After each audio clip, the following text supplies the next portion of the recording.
Atlantic ସମୁଦ୍ରର ମଧ୍ୟଭାଗରେ ଏକ ଛୋଟ ରହସ୍ୟମୟ ଦ୍ୱୀପ ଥିଲା, ଯାହାକୁ ଇକୋ ଆଇଲ୍ୟାଣ୍ଡ ବୋଲି କୁହାଯାଉଥିଲା। ନାଉକା ଚାଳକମାନେ ଏହା ବିଷୟରେ ଫୁସଫାସ କରୁଥିଲେ, କିନ୍ତୁ ଅଧିକାଂଶର ବିଶ୍ୱାସ ଥିଲା ଯେ ଏହା କେବଳ କାହାଣୀ। ତଥାପି ଯିଏ ଏଠାକୁ ପଦାଙ୍କନ କରିଥିଲା ସେ କେବେ ପୂର୍ବ ରୂପେ ଆସି ପାରିନଥିଲେ। 10 ଦଶକରେ ସାହସୀ ଖୋଜକର୍ତ୍ତା କ୍ୟାପ୍ଟେନ୍ ହେନରୀ ମାଲୋରି ଇକୋ ଆଇଲ୍ୟାଣ୍ଡ ଖୋଜିବାର ଦାବି କରିଥିଲେ। ସେ ଲେଖିଥିଲେ ଯେ ସେଠାରେ ଅଜୀବ ଖଣ୍ଡହର ଓ ଚମକିଲା ଚିହ୍ନ ମିଳିଥିଲା। ସେ ଏକ ରହସ୍ୟମୟ ପ୍ରତିଷ୍ଠା ପାଇଥିଲେ, ଯାହାକୁ ସେ ଦ ଆଇ ଅଫ୍ ଦ ଟେମ୍ପେଷ୍ଟ ବୋଲି କହିଥିଲେ। କିନ୍ତୁ ମାଲୋରି ଓ ତାଙ୍କର ସମସ୍ତ ଟିମ୍ ଗାୟବ ହୋଇଗଲେ।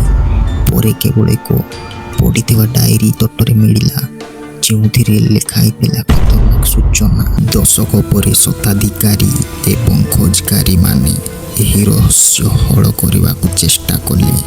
ଡକ୍ଟର ଅନାୟା ରାଓ, ଏକ ପ୍ରସିଦ୍ଧ ପୁରାତତ୍ତ୍ୱବିତ୍, ଇକ୍ ଆଇଲ୍ୟାଣ୍ଡ ଓ the eye of the tempest ଖୋଜିବା ପାଇଁ ଏକ ଅଭିଯାନ ଆରମ୍ଭ କଲେ।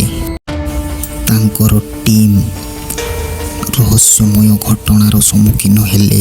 କମ୍ପାସ ହଠାତ୍ ଘୂରିବା, କୁହୁଡ଼ି ହଠାତ୍ ଆସିବା ଓ ଛାଇ ବିପରୀତ ଦିଗରେ ଗତି କରିବାର ସମ୍ମୁଖୀନ ଦେଖୁଥିଲେ। କିନ୍ତୁ କିଛି ଦିନ ପରେ ଦ୍ୱୀପ ଦେଖାଗଲା, କିନ୍ତୁ ଏହା ପୁନର୍ବାର ଗାୟବ ହୋଇଗଲା। ଆଜି ମଧ୍ୟ ନାଉକା ଚାଳକମାନେ ଆଟଲାଣ୍ଟିକ୍ରେ ଅଜଣା ଘଟଣାର ରିପୋର୍ଟ କରନ୍ତି।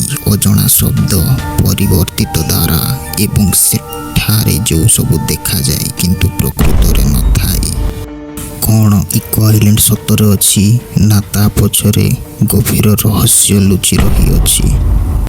ଇକୋ ଆଇଲ୍ୟାଣ୍ଡ ଆଜି ମଧ୍ୟ ଆମ ସମୟର ସବୁଠାରୁ ବଡ଼ ଅସମାଧାନ ରହସ୍ୟମୟ କାହାଣୀ ମଧ୍ୟରୁ ଗୋଟିଏ।